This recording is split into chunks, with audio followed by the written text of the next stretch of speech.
Teman-teman bisa dengar suara saya kan? Kedengaran jelas kan ini? Kedengeran.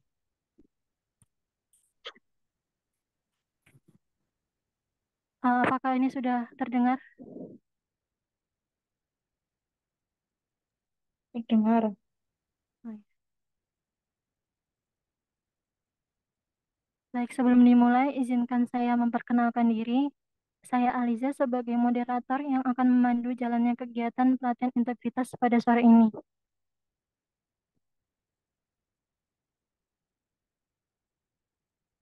Baik, kepada operator saya persilahkan menampilkan CV pemateri. Saya akan membacakan profil dari Kak Suci Raharjo.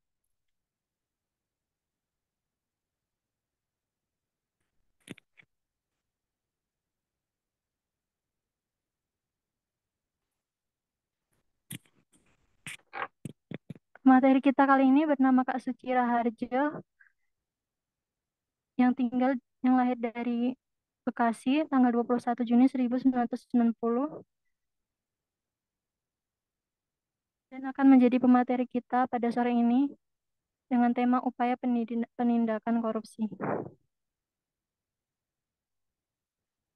Selanjutnya kita masuk ke pemaparan materi. Halo Kak Suci, gimana kabarnya nih? Lama tidak berjumpa dari session 3 sampai 9 ya Kak. Apakah sudah siap untuk membagikan sharingnya kepada kami semua? Silakan Alhamdulillah kepada Kak. sehat. Bagaimana Kak? Ya, alhamdulillah sehat. Oh ya, alhamdulillah.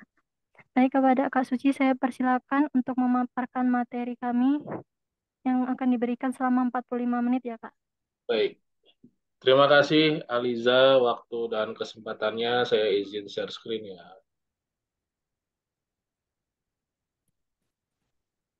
Kelihatan? Kelihatan Kak. Baik. Bismillahirrahmanirrahim. Assalamualaikum warahmatullahi wabarakatuh. Selamat sore, salam sejahtera bagi kita semuanya. Shalom, Om Swastiastu, Namo Buddhaya, salam kebajikan.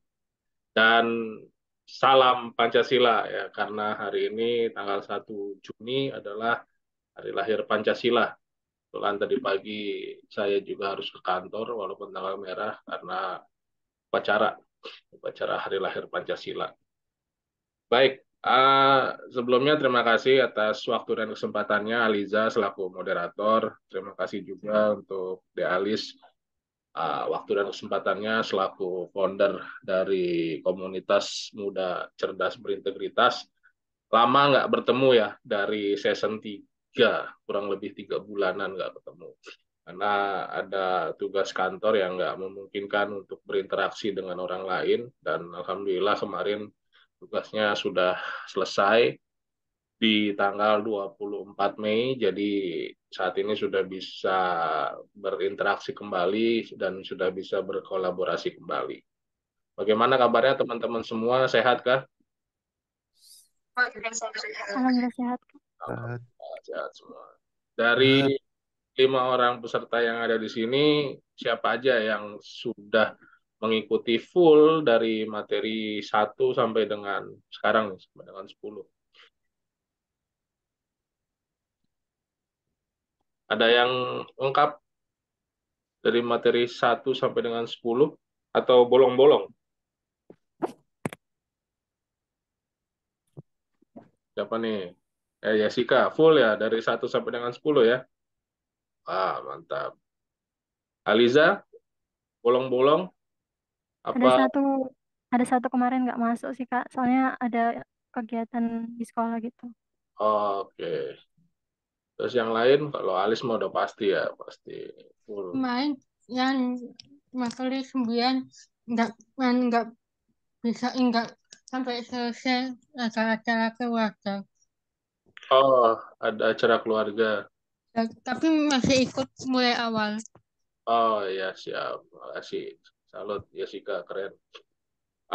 Baik, ini adalah pertemuan terakhir teman-teman ya, karena sebenarnya hitungan di awal 24 jam pelajaran itu dengan 2 sesi penugasan. Ada tugas pertama, saya nggak tahu nih, tugas pertama kemarin sudah dikerjakan atau belum. Terus nanti minggu depan ada tugas kedua. Di tugas kedua itu teman-teman nanti akan belajar mandiri di e-learning aclc.kpk.go.id. Terus nanti di situ metode belajarnya blended learning ya. Jadi ada video, ada PDF, ada PowerPoint, terus setelah dibaca, setelah ditonton nanti ada quiz-nya. Terus begitu terus dari topik satu sampai dengan selesai. Di akhir nanti penilaiannya ada passing grade. Yang lulus passing grade sampai dengan 8 itu dapat sertifikat e-learning dari ACLC KPK langsung ya. Tinggal di-download terus nanti bisa di-save. Tapi kalau yang nilainya kurang dari 8 itu belum bisa di-download, belum bisa keluar sertifikatnya. Selain juga nanti dari KMCB tentunya akan memberikan sertifikat dengan tanda tangan dari pemateri. Sebelum masuk ke materi temuan terakhir, ini kok nggak bisa ya. Sebelum masuk ke materi pertemuan terakhir, kita mau coba review dulu nih dari pertemuan 1, 2, 3 sampai dengan 9 kemarin. Dengan pertemuan pertama dan kedua dengan saya ya. Pertemuan ketiga sampai dengan 9 kemarin dengan Mas Farhan. Tentunya sama ilmunya dan materinya. Tinggal nanti gimana pemahamannya dari teman-teman semua. Ini kontrak kelasnya masih sama dengan yang sebelum-sebelumnya. Kita masuk ke review materi terlebih dahulu ya teman-teman. Saya ingin coba melihat bagaimana sih respon dan tangkapan teman-teman atas pertemuan materi 1 sampai dengan materi ke pertemuan 9 kemarin. Ini ada 6 pertanyaan. Boleh silakan yang mau jawab, silakan ngacung. Kita langsung aja ya, langsung apa namanya, pakai voice aja, nggak usah diketik-ketikan karena pesertanya juga cuma 6 orang. Jadi kita langsung diskusi aja, langsung ngobrol. Nah, yang pertama, teman-teman, apa sih itu korupsi? Yang teman-teman ingat dari awal pertemuan awal nih, korupsi itu apa sih? Ayo. Korupsi adalah penyalahgunaan uang negara untuk keuntungan pribadi atau untuk orang lain. Ya, benar. Jessica. Makasih Jessica. Terus ada yang lain? Korupsi menggunakan sistem baik tindakan itu mendapatkan keuntungan pribadi atau keuntungan tertentu. Oke. Sederhananya korupsi apa sih? Sederhananya, coba Johannes, sederhananya korupsi itu apa? Simpelnya, kalau tadi kan definisinya disampaikan sama Jessica dan Alis. Lengkap. Sederhananya korupsi itu apa sih?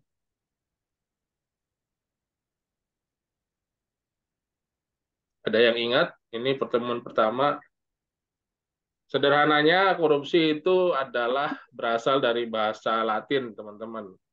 Ah, kalimat katanya adalah kata Latinnya adalah corruptio.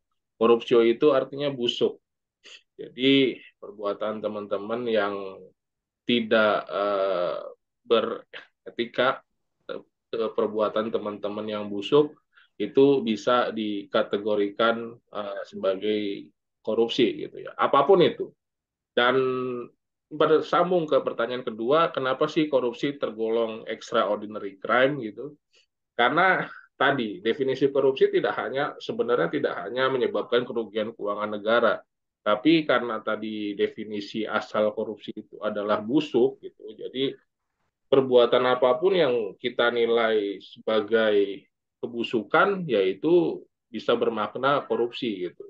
Dan ini menyebabkan korupsi ini sebagai extraordinary crime atau kejahatan yang luar biasa. Karena ciri-cirinya ada beberapa. Yang pertama bisa dilakukan oleh siapa saja. Jadi tidak hanya melulu harus pejabat negara, penyelenggara negara, dan tidak harus mengambil uang negara, tapi korupsi sederhananya juga bisa dilakukan sama anak kecil gitu, atau mungkin tukang parkir. Contoh misalkan anak kecil, anak saya usia 7 tahun, 8 tahun, disuruh mamanya beli gula 7.000, dikasih duit 10.000, tapi 3.000-nya nggak dikembaliin, langsung buat jajan. Nah, itu korupsi. Terus contoh korupsi dilakukan sama tukang parkir. Ya, tarif parkir misalkan 2.000, tapi kembali duitnya 5.000, 3.000-nya alasan nggak ada kembalian. Ya udah Mas, ikhlasin aja. 3.000-nya berarti dikorupsi. Korupsi itu sesederhana itu gitu. Intinya korupsi adalah segala bentuk perbuatan yang bertentangan dengan hati, teman-teman. Jadi acuannya adalah hati. Teman-teman di sini semua punya hati kan? Ada yang nggak punya hati nggak? Kalau nggak ada boleh ngacung. Kalau yang nggak punya hati. Tapi saya yakin teman-teman pasti punya hati semua. Dan acuannya adalah hati. Ketika hati kita bilang, wah ini salah, ini nggak benar. Nah, itu bisa uh, bertentangan dengan hati, itu bisa dikategorikan sebagai korupsi. Terus selanjutnya bahaya dan dampak korupsi itu apa? Ada yang tahu bahaya dan dampaknya? Bahaya dan dampaknya macam-macam. Salah satu di antaranya adalah mahalnya pelayanan publik yang seharusnya murah. Nah, ini lagi musim nih sekarang nih, PPDB, penerimaan peserta didik baru ya. Ada yang punya adik mau masuk SMP atau SMA nggak? Atau mungkin teman-teman ada di sini yang masih SMA gitu, atau mau kuliah. Ini lagi marak nih korupsi dalam penerimaan peserta didik baru PPDB. Untuk masuk SMA negeri udah dijual-jual nih bangkunya. Berani berapa ribu, berani berapa juta mau dapat SMP negeri atau SMA negeri. Nah, ini banyak banyak sekali. Yang seharusnya pelayanan publik itu murah dan gratis, tapi diduitin. Yang rugi siapa? Yang rugi ya masyarakat. Nah, bicara tentang korupsi, teman-teman, bicara tentang korupsi, buat mencegahnya adalah masing-masing kita harus menanamkan nilai integritas dalam diri kita masing-masing. Setidaknya kita mulai dari diri kita sendiri dulu. Nah, udah pernah dengar kan kata integritas? Coba nih, saya mau tanya, integritas itu apa sih? Ayo, integritas apa sih?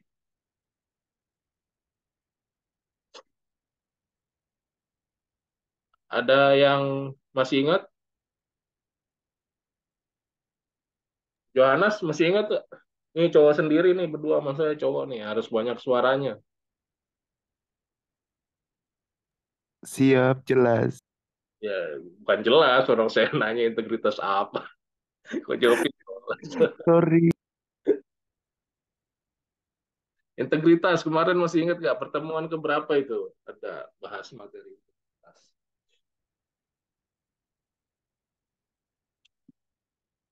Integritas sederhananya adalah persamaan antara hati, kata, dan perbuatan. Walaupun sebenarnya dalam uh, besar kamus besar bahasa di Komisi Pemberantasan Korupsi, definisi integritas cuma persamaan antara kata dan perbuatan. Tapi kalau saya menambahinnya integritas itu dasarnya adalah dari hati, teman-teman. Seperti yang tadi saya bilang, segala bentuk perbuatan yang bertentangan dengan hati, yaitu melanggar integritas sebenarnya. Gitu. Jadi definisi integritas adalah persamaan antara hati, kata, dan perbuatan. Ketika hati kita bilang, wah ini nggak benar nih. Nah, mulut kita juga harus ngomong bahwa itu nggak benar dan perbuatan kita juga harus bertentangan dengan itu atau bahkan melawan hal itu. Itu sederhananya integritas. Terus ada 9 nilai anti korupsi. Nah, 9 nilai anti korupsi apa aja? Ini masih ingat nggak? Singkatannya Jumat bersepeda kakak. Ada yang tahu? Ada yang ingat? Jumat bersepeda kakak. Ju-nya apa? Ju, ju, jujur. Jumat, jujur, M-nya mandiri, A-nya adil, T-nya tanggung jawab, bersepeda, B-bernya berani, S-nya sederhana, P-nya peduli, D-nya disiplin, A-nya adil, K-nya kerja keras. Nah, nilai-nilai itu yang harus kita punyai dan kita miliki dalam setiap masing-masing kita untuk menjaga integritas kita agar jangan sampai melakukan korupsi gitu. Korupsi dalam bentuk apapun. Nah, berlanjut ke pertanyaan selanjutnya, ada berapa sih jenis korupsi gitu? Tentunya pertemuan-pertemuan kemarin sudah dibahas sama Kak Farhan ya, bahwa sebenarnya korupsi itu luas sekali definisinya. Cuma kalau kita bicara tentang jenis delik, ini tentunya kita balik ke peraturan. Peraturannya adalah ada di Undang-Undang 31 tahun 99, Jungto Undang-Undang 20 tahun 2001. Nah, di dalam undang-undang ini adalah undang-undang tipikor ya, Undang-Undang 3199 Jungto 20 2001 ini undang-undang tipikor. Di sini ada 30 jenis delik korupsi, namun kalau 30 kan ngapalinnya susah tuh. Nah, dari 30 ini dikelompokkan menjadi 7.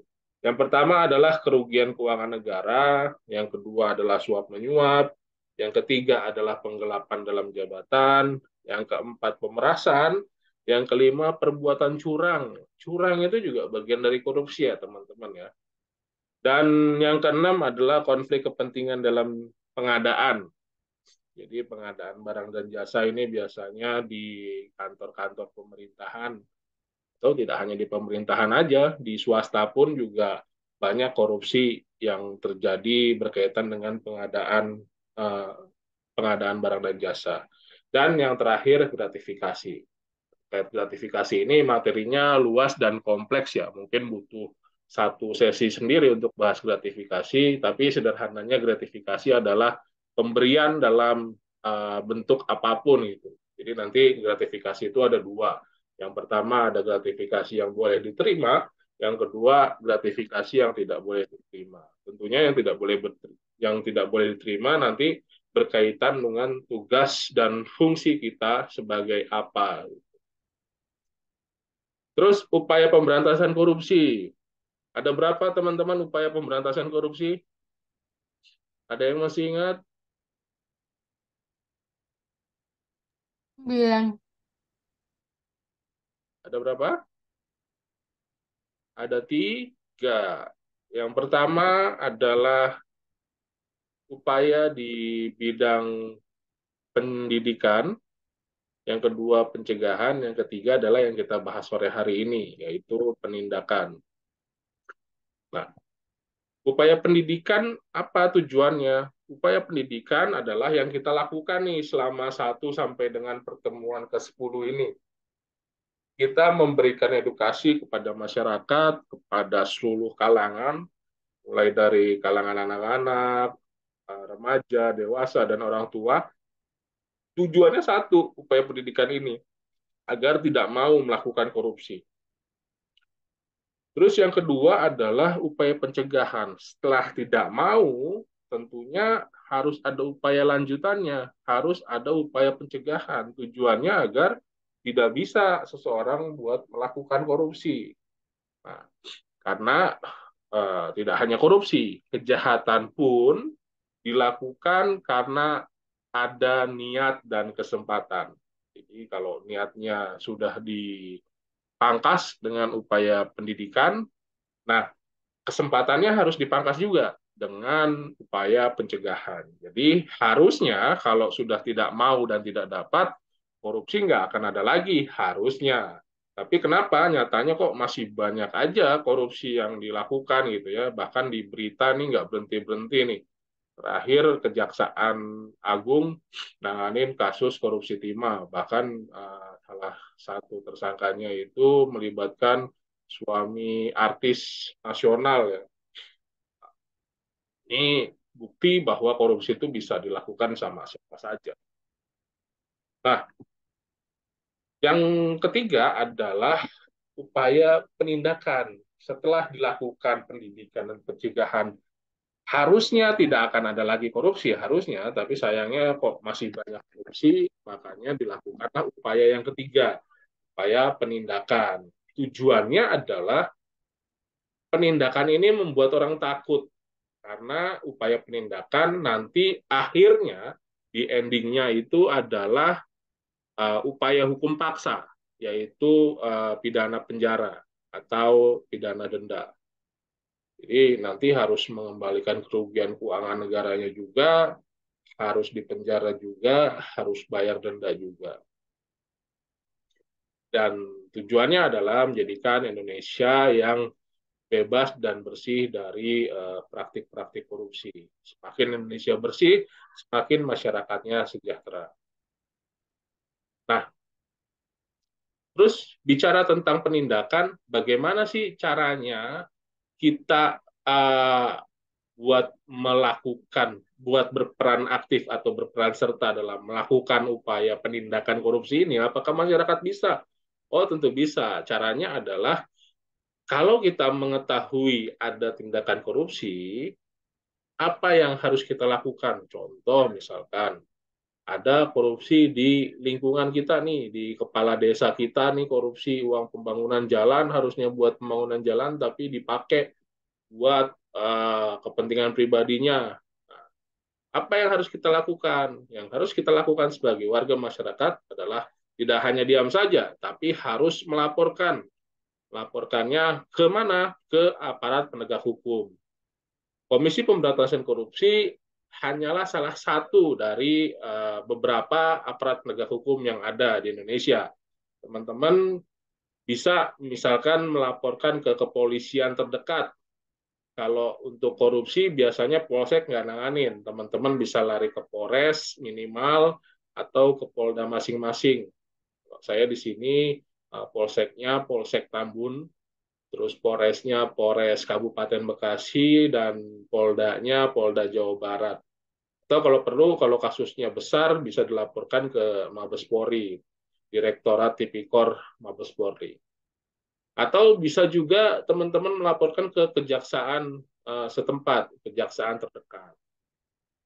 Atau yang akan kita bahas pada sore hari ini, teman-teman bisa melaporkan ke Komisi Pemberantasan Korupsi. Nah, bagaimana cara melaporkannya ke Komisi Pemberantasan Korupsi atau yang kita lebih kenal dengan KPK? KPK ini membuka layanan pengaduan masyarakat, teman-teman. Alamatnya ada di Gedung Merah Putih Komisi Pemberantasan Korupsi di Jalan Kuningan Persada, Kafling 9, Jakarta Selatan. Ini udah ada call center-nya. Call center-nya di 198, cuma adanya hanya di hari kerja dan jam kerja. Senin sampai Jumat, hari kerja jam 8 sampai dengan jam 5 sore. Di luar itu nggak ada yang ngangkat.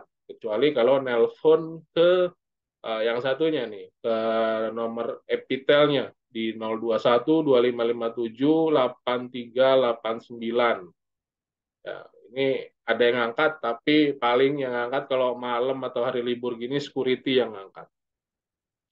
Terus atau ada fax di 021 5289 2456 atau SMS juga boleh. SMS atau WhatsApp juga bisa di 0855 8575 575 atau di 0811 959 575 atau email di pengaduan@kpk.go.id atau bisa juga dibuka websitenya KWS KPK Whistleblower System http://kws.kpk.go.id. Jadi ini adalah saluran-saluran yang bisa teman-teman gunakan apabila mengetahui ada terjadinya tindakan korupsi, teman-teman segera laporkan. Nah, terus bicara tentang pelaporan ke KPK, apa sih syaratnya untuk bisa melaporkan ke KPK? Tentunya tidak semua permasalahan korupsi bisa ditangani sama KPK atau tidak semua kejahatan bisa ditangani KPK. yang jelas bisa ditangani KPK adalah yang pertama perbuatannya itu harus korupsi. Artinya perbuatannya itu harus salah satu dari 7 perbuatan yang tadi dikategorikan sebagai tindak pidana korupsi. Ada menyebabkan kerugian keuangan negara, ada suap menyuap, penggelapan tadi ya, sampai dengan gratifikasi. Harus bagian dari 7 itu perbuatannya. Terus syarat yang selanjutnya di pasal 11 Undang-Undang 19 tahun 2019 tentang Komisi Pemberantasan Korupsi, syarat yang pertama adalah perbuatan itu harus melibatkan aparat penegak hukum, penyelenggara negara, dan orang lain yang ada kaitannya dengan tindak pidana korupsi yang dilakukan oleh aparat penegak hukum ataupun penyelenggara negara tersebut. Jadi syarat yang pertama itu orangnya. Terus yang kedua, menyangkut kerugian keuangan negara paling sedikit 1 miliar rupiah. Jadi kalau dia menggunakan delik tadi rincian yang pertama menyebabkan kerugian keuangan negara atau potensi kerugian keuangan negaranya harus minimal 1 miliar rupiah, teman-teman. Tapi kalau pasal yang lain bisa, kayak misalkan gratifikasi atau suap menyuap, itu nominal puluhan juta pun masih bisa ditangani oleh KPK. Terus bagaimana sih format laporan pengaduan yang baik? Format laporan pengaduan yang baik tentunya pertama disampaikan secara tertulis. Identitas pelapornya harus jelas nih. Harus jelas siapa yang melapor, terus namanya di mana, alamatnya apa, nomor pekerjaannya apa, terus nomor teleponnya berapa, biar nanti dihubungi oleh tim verifikatornya. Terus yang nggak kalah penting juga kronologisnya gimana sih tindakan itu terjadi, sedetail mungkin. Terus bukti-bukti permulaannya juga harus dilengkapi. Jangan cuma katanya-katanya, ini percuma nanti nggak akan direspon kalau katanya. Minimal kita ada bukti, bukti awal, 1 atau 2 gitu, bukti yang bisa dilakukan nanti untuk penelusuran lebih lanjut. Terus nilai kerugian negaranya tadi jelas, sumber informasinya pun jelas, nanti kita mau pengembangan kemana, terus informasinya jika kasus sudah ditangani oleh penegak hukum lain atau belum, misalkan sudah ditangani sama kepolisian atau kejaksaan, tapi nggak jalan-jalan, bisa juga dilaporkan ke KPK. Terus yang paling penting, karena pelaporan ini adalah judulnya whistleblower, jadi bersifat rahasia, laporan ini tidak boleh dipublikasikan kemanapun, biar nanti si pelapornya tidak dapat intervensi dari pihak yang dilaporkan. Kadang kebanyakan kasus yang menyebarluaskan malah si pelapornya itu sendiri. Malah kadang dia update status, wah gue habis laporan nih ke KPK, yang gue laporin si A, si B, si C gitu misalkan. Ya orang yang dilaporinnya marah lah gitu kan. Dan marahnya ini bisa macam-macam, ada yang diintervensi, diancam mau dibunuh, atau bahkan beberapa kasus pun sudah ada yang dibunuh beneran. Ada beberapa jenazah yang tadinya habis melaporkan korupsi atau menjadi saksi korupsi, itu tiba-tiba ditemukan sudah jadi mayat di semak belukar misalkan. Ada beberapa kasus yang seperti itu. Jadi makanya kerahasiaan ini sangat penting. Kalau kita melaporkan ya udah diem aja. Nanti tektokannya dengan tim yang menerima laporan aja. Nah, terus tadi kan harus dilengkapin dengan bukti ya, bukti permulaan tadi salah satu syaratnya gitu ya. Nah, apa sih kurang lebih bukti permulaan yang kita bisa jadikan pendukung laporan kita? Yang pertama boleh bukti transfer atau bukti cek atau bukti setoran uang atau ada rekening koran yang bisa digunakan sebagai proses transaksi korupsi tersebut, atau laporan hasil audit. Ini biasanya yang di bagian keuangan nih yang tahu nih, atau dokumentasi serah terima misalkan, atau rekaman baik foto, video maupun voice recorder terkait transaksi tersebut. Terus macam-macam, bisa surat, bukti kepemilikan dan lain sebagainya. Pokoknya buktinya selengkap-lengkapnya. Nah, terus dari uh, laporan yang tadi yang kita lakukan ke aparat penegak hukum, kalau misalkan benar itu terbukti adanya dugaan atau adanya tindak pidana korupsi di situ, maka ujungnya adalah nanti yang tadi saya bilang, hukuman pidana badan, hukuman penjara, terus hukuman ganti rugi keuangan negara, dan hukuman dendanya. Nah, di penjara itu nggak enak, teman-teman. Ini sedikit saya lampirkan ya potret rumah tahanan. Rumah tahanan banyak, ada yang di bawah Kementerian Hukum dan HAM, ada juga yang di bawah instansi kayak kepolisian, kejaksaan, Badan Narkotika Nasional, itu masing-masing punya rumah tahanan. Nah, KPK juga ada rumah tahanannya sendiri.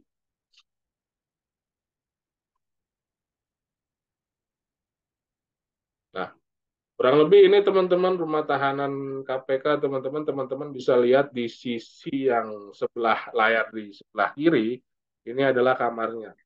Ini kamar yang paling atas, atas kiri, ini kamar isolasi tahanan. Jadi satu kamar, sebelahnya langsung kamar mandi. Jadi maaf, BAB atau BAK di situ baunya pasti udah bereng-berengan itu.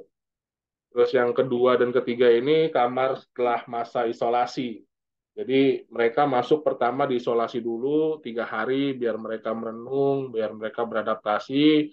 Setelah lewat 3 hari baru dimasukkan ke kamar biasa. Kamar biasa biasanya satu kamar itu bisa terdiri dari 6 atau sampai kalau misalkan lagi penuh bisa 7 orang. Bayangin kamar mandinya cuma segitu tuh. Kamar mandinya cuma segitu, nggak sampai sedada. Jadi sudah pasti kalau buang hajat udah pasti bau tuh yang tidur di paling pinggir gitu ya. Jadi benar-benar nggak enak, walaupun kata orang enak bagaimana juga tetap nggak enak. Terus jam kunjungan dibatasin, jam bertemu keluarga nggak boleh, handphone nggak boleh, alat elektronik nggak boleh. Pokoknya semua serba dilarang dan serba dibatasi ketika kita berada di dalam tahanan. Pintunya pintu besi kayak gini, teman-teman. Nah, uniknya, teman-teman, di Indonesia dan di luar negeri, orang yang melakukan korupsi itu ekspresi penyesalannya tuh berbeda, teman-teman semua. Kita bandingkan. Ekspresi ketika itu dia di luar gitu atau selain Indonesia, itu raut wajahnya sedih-sedih, merasa bersalah gitu ya. Bahkan ada beberapa yang langsung dihukum mati. Bahkan ada presiden, saya lupa, salah satu wakil presiden melakukan korupsi, terus yang bersangkutan langsung mengundurkan diri karena sadar bahwa dia melakukan korupsi gitu. Nah, unik memang di Indonesia, para koruptor di Indonesia ini masih bisa dada-dada, masih bisa cengenges, masih bisa senyum, konferensi pers gitu ya. Kan tidak ada penyesalan. Tapi inilah uniknya, inilah PR-nya bagi negara kita gitu ya, bagaimana menimbulkan kesadaran bagi para pelaku-pelaku koruptor ini. Bahkan tidak hanya ada yang sekali, bahkan 2 kali, 3 kali masuk penjara pun gara-gara korupsi, ya ada gitu. Karena tadi tidak merasa bersalah. Nah, terus terakhir yang mau saya tampilkan sebelum selesai ini adalah alurnya, teman-teman. Ini adalah alur bagaimana proses penindakan ini bisa terjadi dari awal pelaporan sampai dengan putusan hukum tetap atau yang disebut dengan ingkrah. Yang pertama tadi dari masyarakat melakukan pelaporan, ini maaf harusnya tabelnya ini bisa step by step ya. Tadi saya udah setting tapi nggak tahu kenapa kok langsung tampil semua. Harusnya bisa step by step tadi udah di setting. Tapi nggak apa-apa, kita coba bahas detail satu-satu. Dari mulai yang hitam sebelah kiri ini, create report from, Jadi masyarakat melaporkan ke KPK melalui saluran-saluran yang ada di KPK gitu ya. Berdasarkan dari pengaduan masyarakat, tim pengaduan masyarakat KPK atau Dumas istilahnya ya, atau sekarang namanya bagian pelayanan pelaporan PLPM, melakukan verifikasi terkait ada tidaknya dugaan tindak pidana korupsi. Benar nggak sih yang dilaporkan itu korupsi, tuh ya? Atau jangan-jangan tindak pidana lain bukan korupsi. Terus yang kedua, memenuhi kriteria yang dapat ditangani KPK. Bisa nggak dia ditangani KPK? Oke, benar korupsi, tapi masuk nggak kriteria yang tadi itu? Kriteria yang dapat ditangani oleh KPK. Kalau misalkan ternyata bukan bagian dari tindak pidana korupsi, maka dari tim pelaporan pengaduan masyarakat ini akan mengembalikan laporan tersebut ke si pelapor, disampaikan bahwa tidak menemukan tindak pidana korupsi dari laporan tersebut. Terus si masyarakatnya ini suruh melengkapi, baru disampaikan lagi ke KPK. Kalau memang benar diverifikasi itu ada korupsinya, baru ditindaklanjuti. Kalau misalkan tetap juga ternyata itu bukan korupsi, ya sudah disampaikan ke masyarakat tersebut, oh ini bukan tindak pidana korupsi loh, ini tindak pidana lain. Dijelaskan nanti. Terus yang kedua, kalau misalkan benar tindak pidana korupsi, tapi syarat kriteria yang dapat ditangani KPK-nya tidak terpenuhi, maka nanti akan dilimpahkan atau istilahnya di KPK itu ada koordinasi dan supervisi. Dilimpahkan ke aparat penegak hukum lain.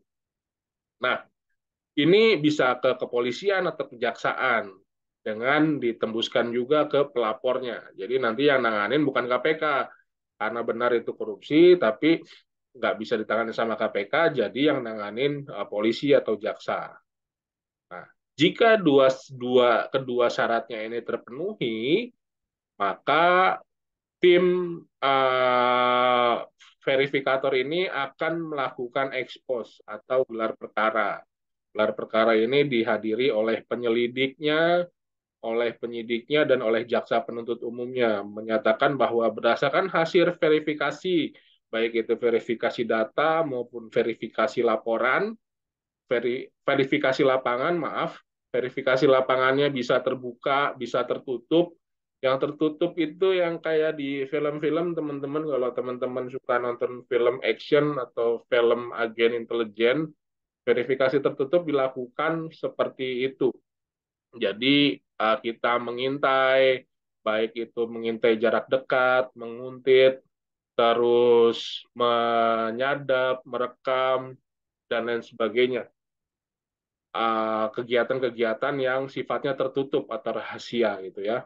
Jadi setelah tadi dilakukan gelar perkara, semua menyetujui, oke benar ini ada tindak pidana korupsi dan bisa kita tangani, bisa ditangani sama KPK, baru prosesnya akan naik ke tahap selanjutnya.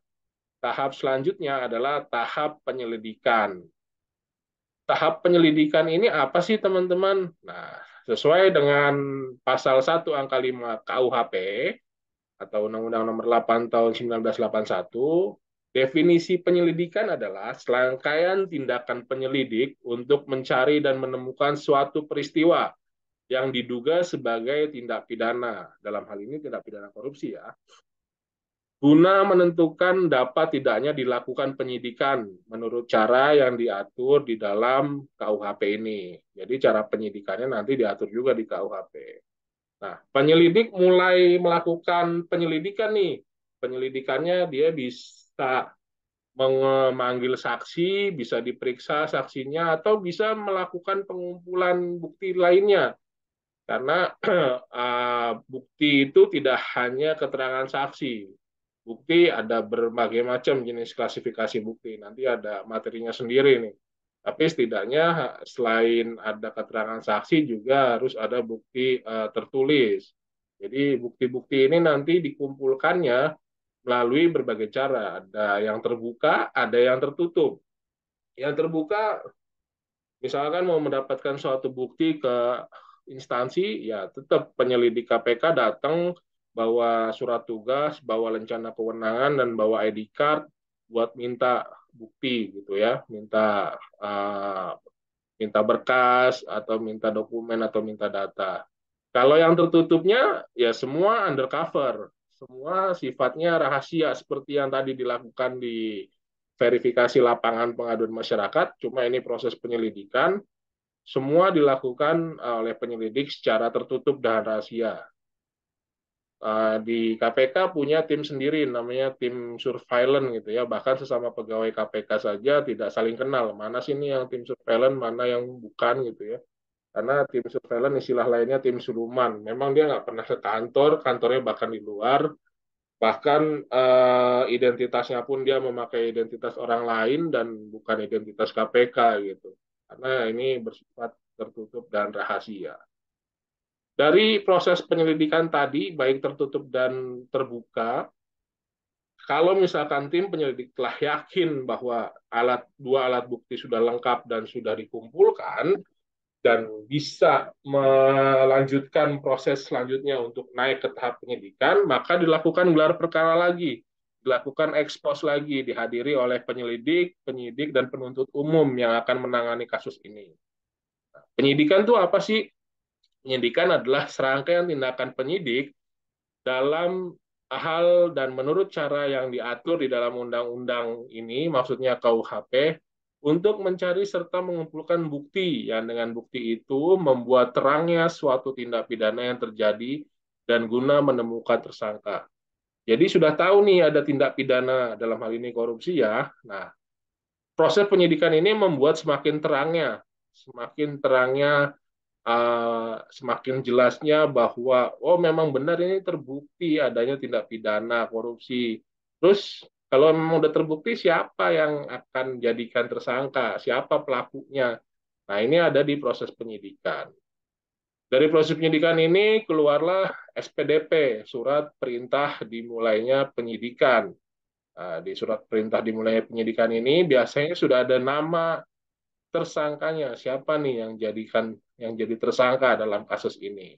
Barulah mulai melengkapi berkas perkara di proses penyidikan. Ini buktinya sudah cukup, sudah jelas sebenarnya, sudah clear lengkap, tinggal melengkapi saja untuk persiapan uh, persidangan nanti pelimpahan ke jaksa penuntut umum. Dan di proses penyidikan ini dengan alasan kewenangan penyidik, ada beberapa alasan kewenangan. Yang pertama, takut mengulangi perbuatan, terus takut menghilangkan barang bukti, atau yang ketiga takut melarikan diri, maka penyidik melakukan penahanan. Jadi si tersangka ini ditahan di dalam rumah tahanan. Dia ada di situ atau istilahnya yang masyarakat tahu di penjara ya. Jadi dia di penjara di situ. Tentunya ada peraturan detailnya tentang penahanan. Ada mulai dari 20 hari pertama, 30 hari kedua, dan lain sebagainya. Sambil uh, biar prosesnya bisa berjalan cepat, buktinya cepat terkumpul, dan siap untuk dilimpahkan ke jaksa penuntut umum. Nah, setelah dirasa lengkap, dirasa cukup, sudah yakin bisa dilakukan persidangan, baru diadakan gelar lagi, ekspos lagi untuk naik ke penuntutan. Nah, nama istilahnya adalah P21. P21 ini pemberitahuan bahwa penyidik memberitahukan ke jaksa penuntut umum bahwa berkas perkara sudah lengkap loh dan siap untuk diserahkan. Kalau sudah diterima oleh si penuntut umum, baru namanya P22 atau tahap 2. Ini adalah penyerahan berkas dan tersangka dari penyidik ke penuntut umum, ya. Terus penuntut umum bersiap melakukan proses persidangan. Sebagaimana definisi, sorry, kepencet. Sebagaimana definisi dalam KUHP, penuntutan adalah tindakan upaya penuntut umum untuk melimpahkan perkara pidana ke pengadilan negeri yang berwenang dalam hal ini menurut cara yang diatur dalam KUHP ini dengan permintaan supaya diperiksa dan diputus oleh hakim di sidang pengadilan. Jadi yang memutuskan nanti dia bersalah atau tidak ini bukan jaksa. Jaksa hanya melimpahkan ke pengadilan, ke hakim, nanti hakim akan memeriksa ulang benar atau tidak, dipanggil lagi saksi-saksinya, dilihat lagi seluruh buktinya gitu ya. Baru nanti panjang nih prosesnya nih. Ini kalau misalkan dijelasin semua nanti bisa jadi satu mata kuliah sendiri nih, pengantar ilmu hukum gitu ya. Tapi setidaknya kurang lebih prosesnya seperti itulah. Prosesnya dipanggil lagi saksi-saksinya, diperiksa di depan hakim di muka persidangan, dilihat lagi alat buktinya benar nggak sesuai atau enggak. Terus ketika sudah limpah ke persidangan, dari yang tadi namanya si orang yang melakukan ini dari tersangka, itu berubah nama jadi terdakwa. Jadi dia didakwa melanggar pasal berapa nanti yang ada disampaikan di kasusnya tersebut. Dia pasal berapa yang dilanggar, didakwa pasal berapa. Setelah hakim selesai melakukan rangkaian pemeriksaan, hakim yang memutuskan bahwa terdakwa atas nama sekian-sekian telah terbukti secara sah dan meyakinkan melanggar pasal berapa gitu ya. Terus dijatuhi hukuman penjara berapa tahun penjara. Dilihat lagi nanti di undang-undangnya ada ancaman hukuman minimalnya berapa tahun dan maksimalnya berapa tahun. Biasanya ada ketentuannya tuh. Mendekati maksimal biasanya kalau korupsi gitu ya. Misalkan diputus 8 tahun penjara dengan ketentuan harus membayar uang pengganti sebesar, nah uang penggantinya itu adalah uang kerugian keuangan negaranya itu ya. Terus dendanya berapa? Nanti hakim yang memutuskan. Ketika sudah putus, diberikan jangka waktu 1 minggu untuk tahap pikir-pikir. Jadi baik jaksanya, penuntut umumnya, maupun si terdakwanya ini masa pikir-pikir. Dia menerima nggak putusannya? Kalau misalkan nggak menerima, dia bisa mengajukan upaya hukum lain. Ada upaya hukum banding di tingkat pertama. Di misalkan ada mengajukan keberatan, wah nggak terima saya dihukum segitu, ngajuin banding nih. Nah, dibanding diperiksa ulang sama hakim bandingnya nanti. Baru diputus ulang sama hakimnya. Menyetujui atau bahkan menggugurkan putusan sebelumnya gitu. Beberapa ada yang dihukum di putusan pertama dia divonis penjara, tapi dibanding dia dibebasin. Ada tuh. Terus nggak puas tentunya jaksanya, akhirnya jaksanya mengajukan upaya hukum lanjutannya, yaitu kasasi gitu ya. Nah, di kasasi baru dia ditahan divonis bersalah lagi, dihukum penjara lagi, maka diambil lagi dari luar, dimasukin lagi ke tahanan. Terus sampai dengan nanti terakhir ada upaya peninjauan kembali atau PK. Kalau udah PK nih udah mentok nih, udah nggak bisa melakukan upaya hukum lain kecuali nanti ada garasi presiden yang memberikan keputusan presiden, tapi jarang digunakan ini. Biasanya sampai kasasi saja. Nah, ketika sudah putus di kasasi, sama dikasih waktu 1 minggu juga untuk masa pikir-pikir, apakah menerima atau tidak putusan yang telah diambil oleh hakim kasasi. Kalau sudah menerima, maka putuslah putusan tersebut berkekuatan hukum tetap atau yang disebut dengan ingkrah. Setelah ingkrah, baru si penuntut umum ini melimpahkan ke jaksa eksekusi. Nah, nanti tim jaksa eksekusi yang akan melaksanakan eksekusi putusan hakim. Putusannya apa? Misalkan dipidana penjara selama 9 tahun. Ya sudah, dimasukin lagi ke dalam lembaga pemasyarakatan, diputus selama 9 tahun, ikutin peraturan yang ada di pemasyarakatan, terus didendanya berapa miliar rupiah. Dendanya juga harus diambil juga oleh jaksa eksekusinya, sama uang penggantinya juga berapa yang harus diganti berdasarkan putusan hakim tersebut. Nah, itu juga harus dieksekusi juga oleh jaksa eksekusi. Nah, kurang lebih itu prosesnya teman-teman sampai dengan si terpidana ini dari terdakwa menjadi terpidana gitu ya, dan mereka masuk ke namanya lembaga pemasyarakatan untuk menjalani hukuman. Nanti setelah menjalani hukuman bebas ya balik lagi ke masyarakat normal. Kurang lebih proses panjangnya seperti itu teman-teman, dan ini prosesnya lama. Satu rangkaian kasus ini dari mulai penyelidikan sampai dengan putusan itu bisa ada yang setahun paling cepat, atau sampai saat ini juga ada bahkan yang 2 tahun 3 tahun belum selesai, masih proses penyidikan, masih proses penuntutan.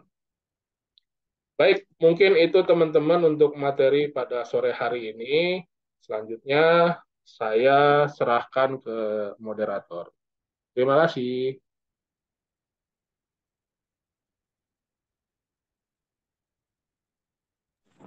Baik, terima kasih kepada Kak Suci yang telah memberikan materinya kepada kami semua. Selanjutnya ada sesi tanya jawab. Bagi teman-teman yang ingin bertanya, silakan raise hand, lalu open kamera dan mic. Atau jika ada kendala, bisa mengetikkan pertanyaan di chat box dengan format nama, asal daerah, dan pertanyaan yang ingin diajukan. Saya beri waktu 20 menit. Ayo bagi teman-teman yang ingin bertanya, dipersilakan.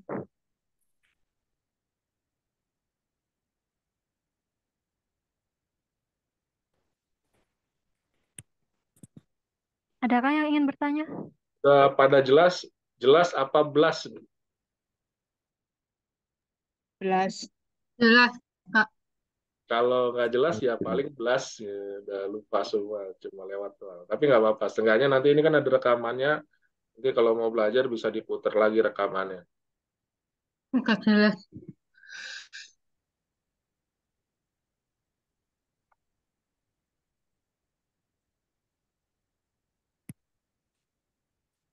Ada Izin yang mau ya Kak, tanya, monggo silakan.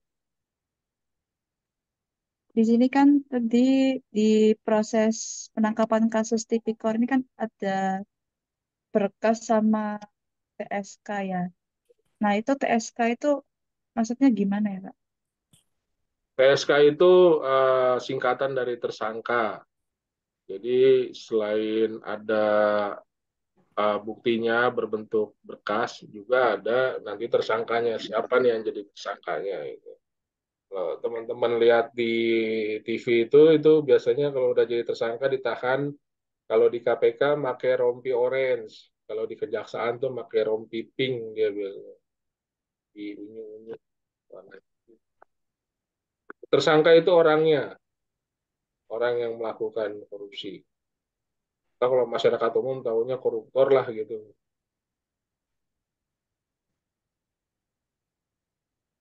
Gitu, Alis. Terus untuk mengumpulkan alat bukti itu bisa berupa apa aja Kak? Ya, alat bukti bisa dikumpulkan dengan cara macam-macam. Tadi ada yang terbuka, ada yang tertutup. Dan terbukanya kita pakai, teman-teman KPK pakai surat tugas. Tentunya setiap melakukan kegiatan, baik itu proses penyelidikan, penyidikan, penuntutan, ada surat tugasnya. Selain surat tugas, ada surat perintah penyidikan, ada namanya sprindik.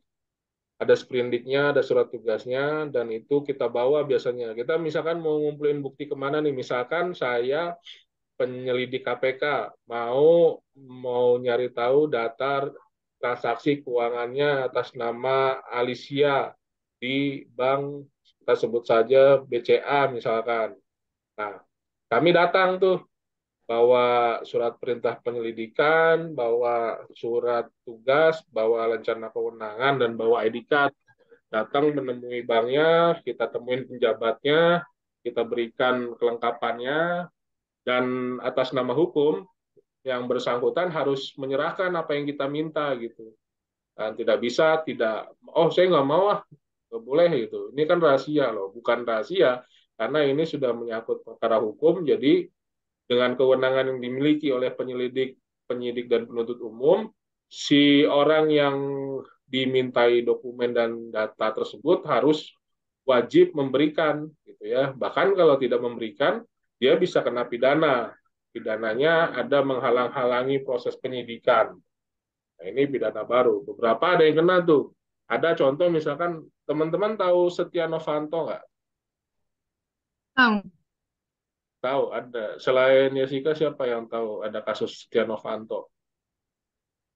Tahu banget. Yang ketua DPR, mantan ketua DPR, tahu nggak? Alis tahu nggak? Ada kasus Setia Novanto. Nah, dia yang yang bersangkutan itu korupsi kasus EKTP. Jadi kalau teman-teman ini semua punya KTP, udah punya KTP. Teman-teman punya KTP, KTP elektronik yang kita pegang ini dikorupsi sama yang bersangkutan gitu ya. Korupsi pengadaan KTP elektronik. Salah satu tersangkanya adalah Setia Novanto, ketua DPR. Nah, waktu itu si pengacara dan dokter pribadinya itu ngebuat skenario.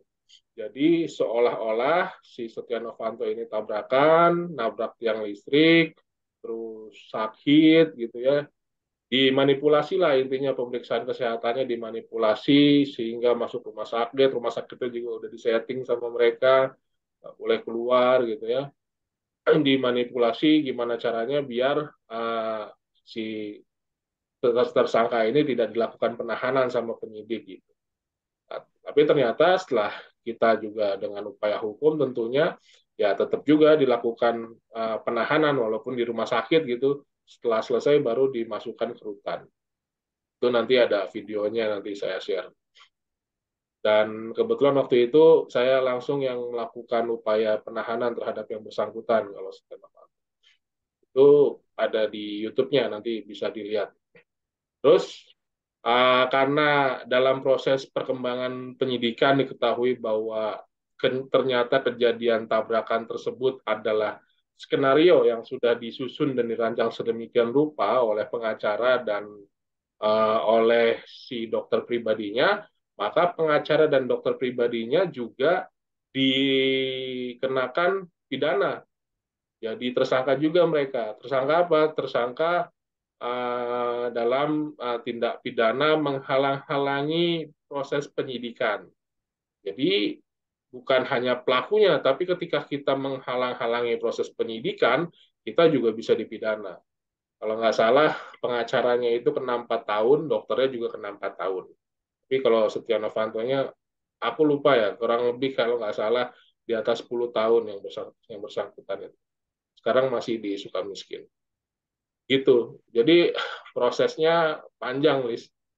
Baik yang terbuka maupun tertutup. Itu tadi yang terbuka, minta langsung. Atau yang tertutup. Kalau yang tertutup, kita undercover. Kita menyusup ke dalam suatu tempat, misalkan kalau misalkan kita mau nyari tahu nih ke satu perusahaan, bener nggak sih si bosnya ini melakukan korupsi gitu.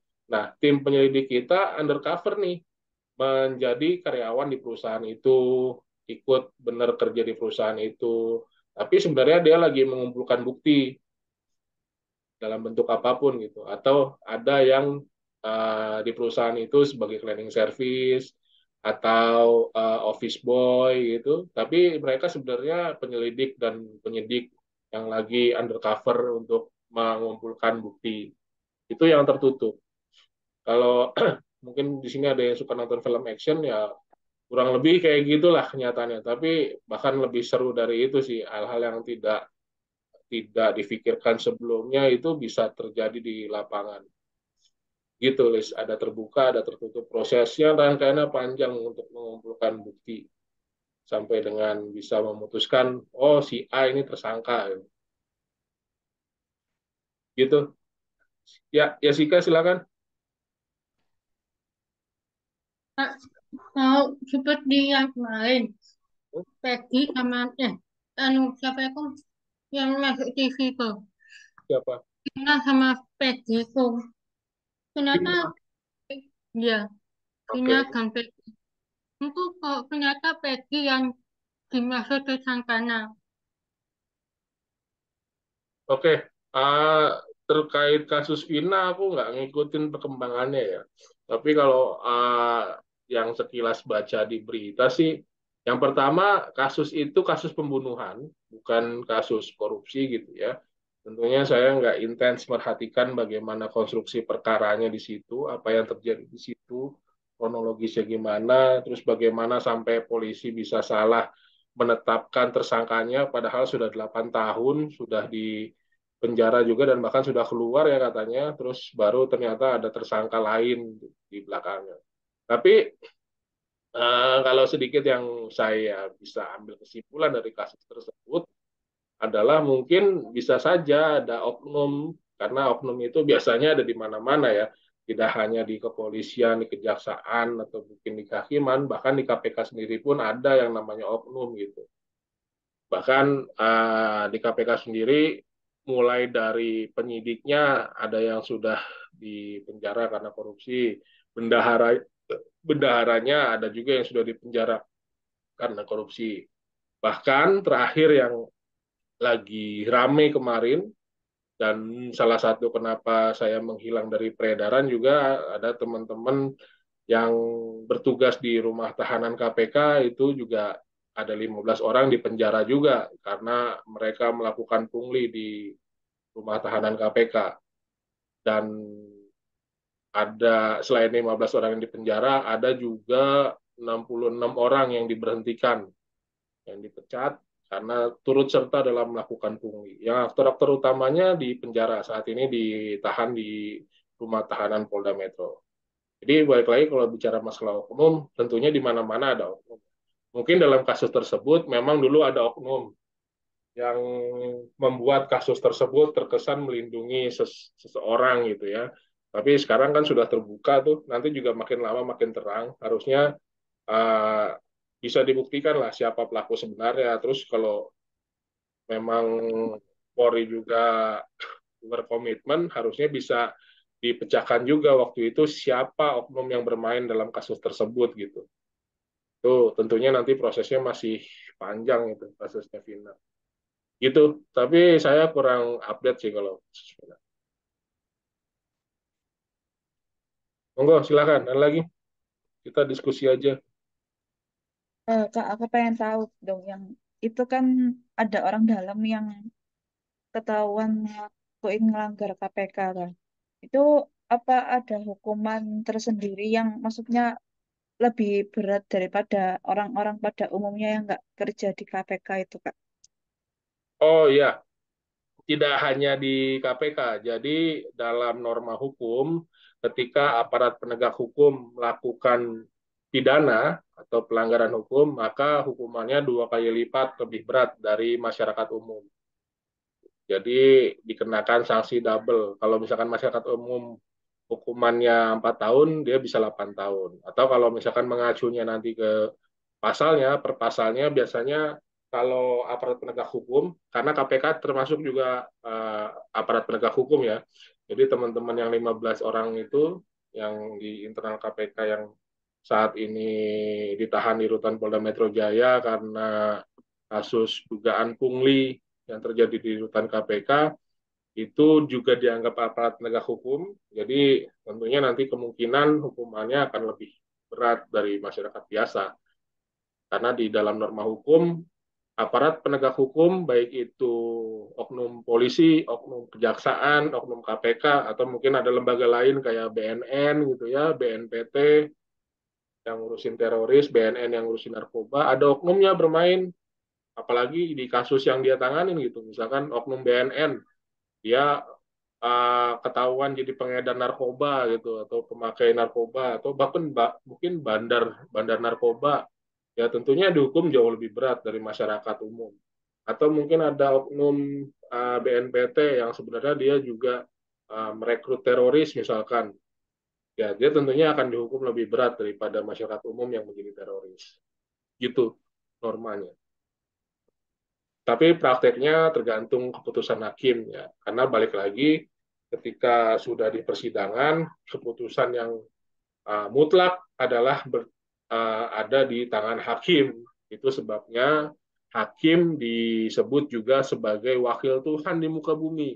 Karena di tangan hakim lah seseorang bisa divonis bersalah atau benar, dipenjara atau tetap dibebaskan, atau hidup dan mati. Seseorang bisa divonis mati oleh ketukan palu seorang hakim. Jadi ini wewenangnya sangat luar biasa hakim. Namun sayangnya juga masih banyak oknum-oknum hakim yang nakal gitu ya. KPK sendiri pun nanganin lebih dari 100 hakim yang pernah ditanganin sama KPK. Ya, baik itu dalam upaya pemeriksaan normal maupun tangkap tangan. Terakhir dulu yang saya ikutin itu 2013-an Hakim PN Bandung gitu. Nggak tahu di sini ada yang rumahnya di Bandung nggak? Ada namanya Hakim Setiabudi. Kalau teman-teman lihat beritanya di Google cari dah. OTT Hakim Setiabudi gitu. Nah, itu nanti kelihatan. Kebetulan waktu itu saya juga yang bawa. Jadi masih banyak miris memang masih banyak hakim yang melakukan pelanggaran tersebut, hakim yang bisa disuap padahal kewenangan ya kewenangan Tuhan. Gitu, Lis.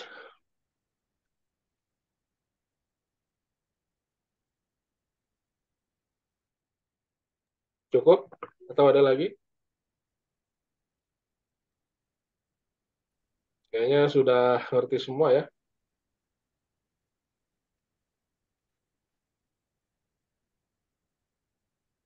Masih ada waktu 5 menit. Untuk teman-teman yang masih ingin bertanya, bisa mengajukan pertanyaannya kepada Kak Suci. Cukup, kayaknya udah paham semua. Baik, terima kasih kepada Kak Suci yang sudah menjawab pertanyaan yang diberikan oleh teman-teman. Selanjutnya, kita lanjut pada sesi tanya aja. Kita lanjut pada sesi pesan dan pesan. Apakah dari teman-teman ada yang ingin memberikan kesan dan pesannya?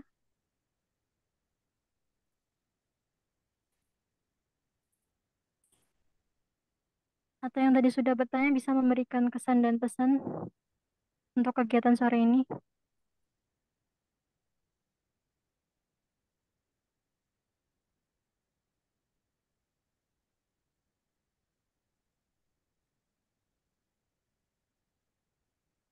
Ya, terima kasih atas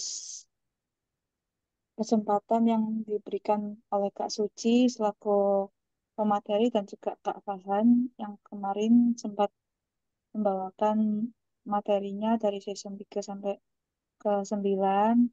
Begitu luar biasa banget materi yang disampaikan sehingga kami semua bisa belajar mengenai jenis-jenis korupsi, dampak dan penyebabnya, sehingga dapat kita pahami dan bisa kita praktekkan meskipun secara tidak langsung, ya kita bisa mengetahui dasar-dasar dari korupsi itu seperti apa. Gitu. Terima Baik, terima kasih atas kesan dan pesannya Kak Alicia. Selanjutnya ada sesi closing statement dari pemateri. Dari Kak Suci, apakah ada masukan atau tugas untuk teman-teman setelah kegiatan pelatihan sore ini, Kak? Ya, baik. Makasih, Aliza.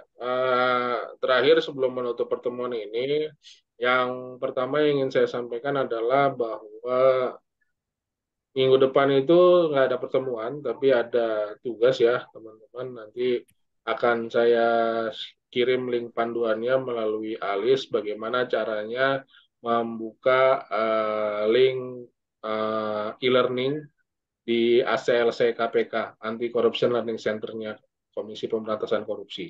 Jadi nanti dikerjakan, penuhi passing grade-nya sampai dengan nilai minimal 8 dan dapatkan sertifikat e-learning-nya. Baru nanti kalau sudah dapat, terus tugas yang pertama nggak tahu kemarin sudah dikumpulkan belum tugas yang pertama? Update. Saya saya belum dapat tugasnya Kak yang pertama. Belum ya? Yang Belum. pertama udah dikerjain belum, Liz atau Aliza? Waktu kemarin sudah diumumin sih, Oke. Jadi nanti Tapi Aisyah belum mengumumkan ke saya Kak. dibaca Pak grupnya, tolong. mungkin ketelisut kali di grupnya gitu. Jadi nanti coba diumumin Enggak lagi. lah mungkin. Diumumin lagi tugas yang pertama juga di apa dikerjakan, tugas yang kedua dikerjakan, baru nanti kalau sudah mengerjakan baru bisa dapat e-sertifikat yang 24 JP ya. Itu yang Tugas yang pertama. kedua itu yang mana Kak? Yang mana? Tugas yang kedua itu yang ini tadi ya Kak. Tugas kedua itu ya yang e-learningnya KPK. Ya, yang barusan dibagikan ini. Ya, yang nanti saya kirim linknya, cara cara membuka e-learningnya bagaimana sampai dengan dapat sertifikat e-learning.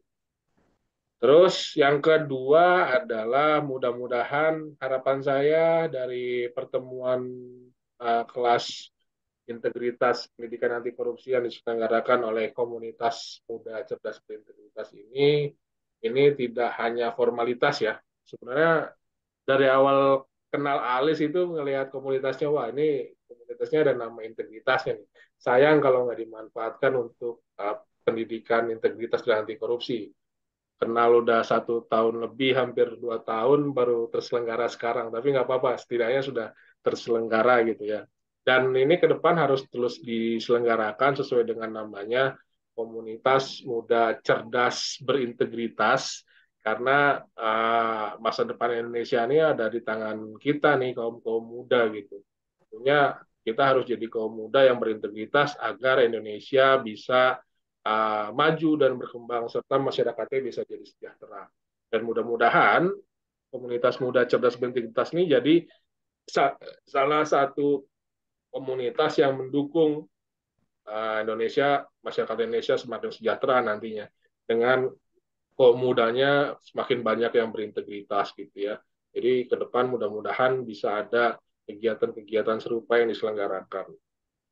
Terus yang ketiga, terakhir dari saya, ikutin kata hati nurani teman-teman dalam mengambil keputusan apapun, dalam mengambil langkah apapun, karena segala sesuatu jika sudah didasari dengan hati, insya Allah jalannya akan lurus dan ada aja jalannya gitu ya.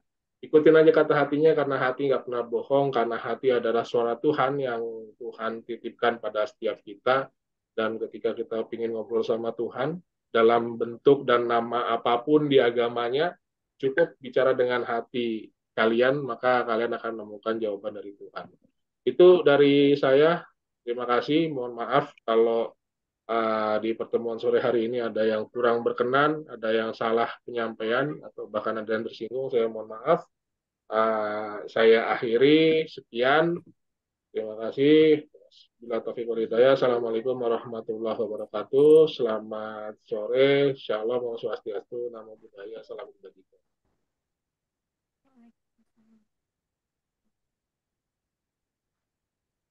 Baik, selanjutnya kita akan melakukan sesi dokumentasi. Kepada Dokumen operator, silakan dimulai dokumentasinya.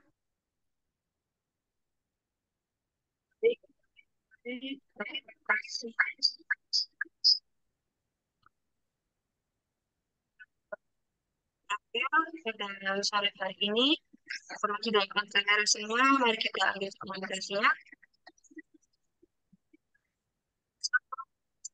Tiga, untuk sini yang belum sini coba. Satu, dua, tiga.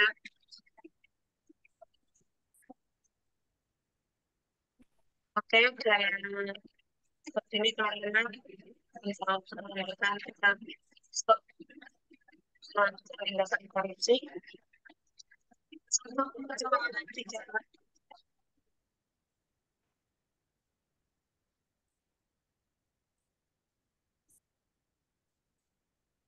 Yang terakhir kita akan bebas teman-teman.